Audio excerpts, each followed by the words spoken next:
Okay, I'm gonna do some cleaning. Should have probably done this a long time ago, but it'll help me keep my area clean, I think. If I can get rid of some of the grease and gunk that's on this thing. And I'm waiting for some parts.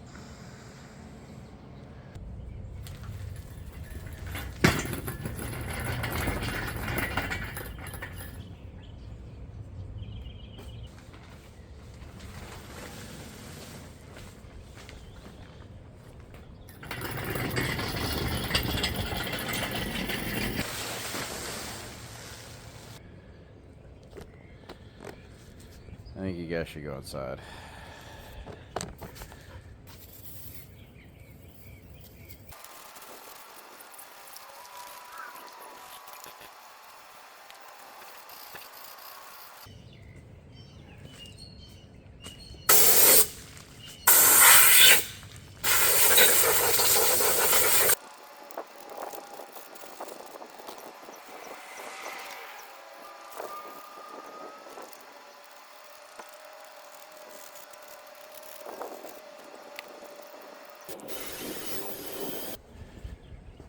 We're making some progress.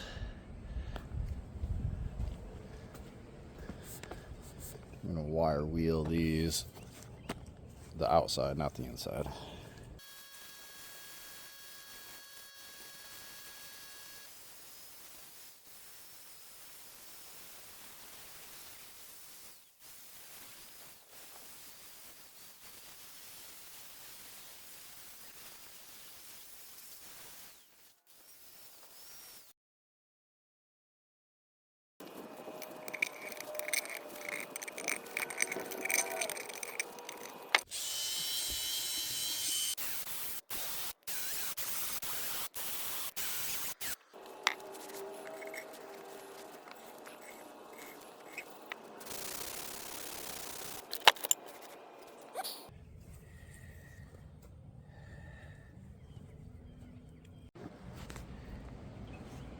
Doing good. Slowly getting clean. It's a slow process. What did you put on this? This stuff. PV blaster. What's PV blaster? Is this part even meant to be black? Yeah. Oh. There's a lot of rust in that. Seriously? In those ones. Yeah, this one's kind of like really small for it. That brush is a 22 caliber. Let's do a 30 caliber. Wait, you can't. Wait, this one's a. Oh yeah. Oh yeah, get out. Yeah, is it gonna be hard taking it out and in? You just use the handle. Oh. Push down. And pull it up. This one's super easy for me. I got that pretty well cleaned up. And I got this cleaned up pretty good too. And I noticed the piston rings looked really good too. Like, they're in good condition. And then I saw this. So it looked like somebody had bored this out and oversized it by 40 thousandths of an inch. And it's like they replaced those parts, put new piston rings, and then just parked it. Because they looked really good. But the valve, they didn't do a valve job, whatever, when they opened this up. They just changed the piston rings and bored it out. And then it's like they just parked it in the field and left it. Because those piston rings look brand new. And these cylinders look great. I mean, they're a little dirty just because I'm letting gunk fall into them. But like the walls aren't worn out, like there's showing no signs of wear at all. So yeah, I'm gonna do some more thinking on what my next steps are. With the L161, all the valve guides are the same. All the valves are the same. From what I can tell, they're the same length and width. as far as the stems go, but then the tops of them are different sizes. See, this one's smaller. These are the exhausts. So the exhaust ones have a smaller diameter than the intake ones.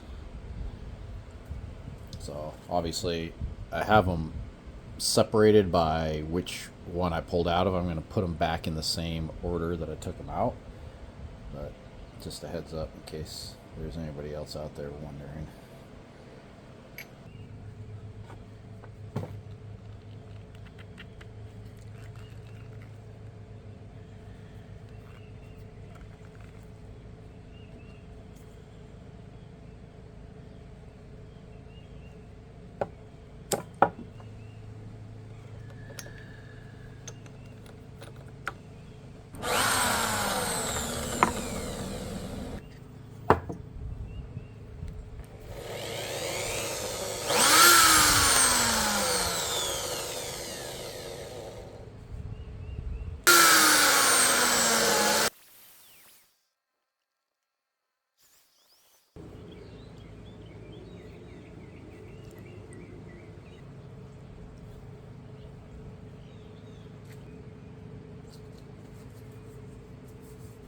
My hands are greasy, so I keep getting more grease as I go, but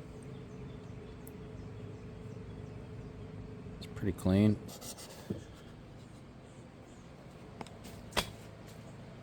Alright, just gotta do this 11 more times.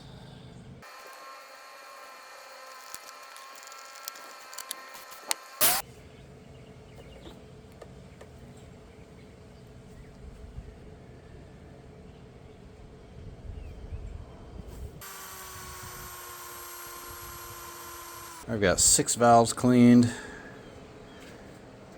I've been pulling these springs out.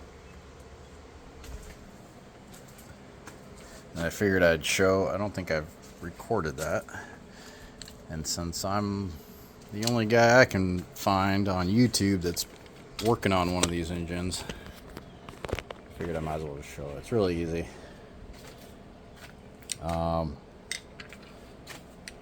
So this washer here, I'm not sure exactly what it's called,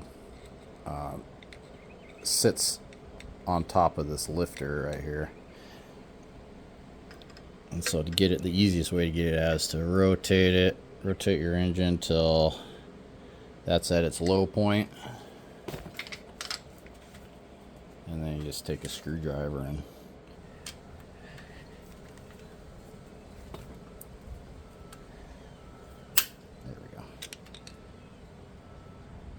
way down. This one's up really tight.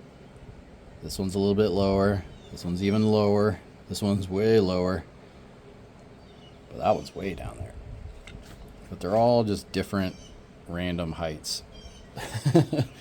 I would prefer to drive the new ones in to the specified depths according to the manufacturer.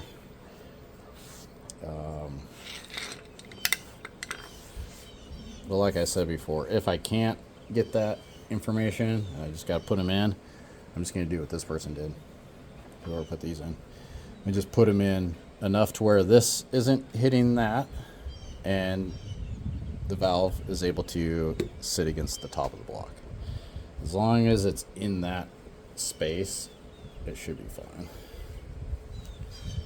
I would think. I mean, I'm not a mechanic or an engineer or anything, but it seems like it would still function correctly. Yeah, see? Oh, so close. Oh!